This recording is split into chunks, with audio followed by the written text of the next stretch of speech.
Hello everyone. இன்றைக்கி நம்ம எதை பற்றி பார்க்க போகிறோம் அப்படின்னு பார்த்தீங்கன்னா மெட்ராஸை பற்றி தான்.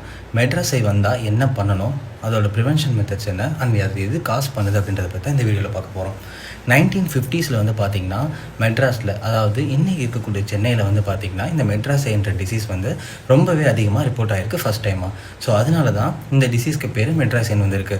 இந்த மெட்ராஸைன்றது ஆக்சுவலாக என்ன, அதோட மெடிக்கல் டேர்ம் என்னன்னு கேட்டிங்கன்னா அக்யூட் வைரல் கன்ஜெக்டிவைட்டிஸ்.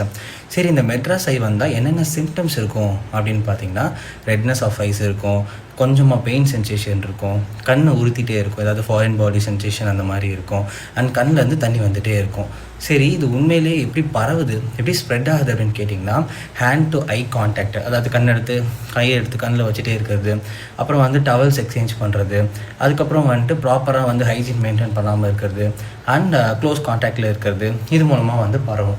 சரி, இதுக்கு கரெக்டான ப்ரிவென்ஷன் மெத்தட்ஸ் என்னென்னு பார்த்தீங்கன்னா ஹேண்ட் ஹைஜீன் மெயின்டைன் பண்ணுறது, அதாவது ப்ராப்பராக உங்கள் கையை வந்து நீங்கள் கழுவி சுத்தமாக வச்சுக்கிறது, டவல்ஸை ஷேர் பண்ணாமல் இருக்கிறது, அண்ட் டாக்டர்ஸோட அட்வைஸ் இல்லாமல் நீங்கள் எந்த ஒரு ஏஜென்ட்டோ இல்லை ஒரு ட்ரீட்மெண்ட் ஏதோ ஆயின்மெண்ட்டோ கண்ணில் வந்து டாப்பிக்கலாக அப்ளை பண்ணாமல் இருக்கிறது.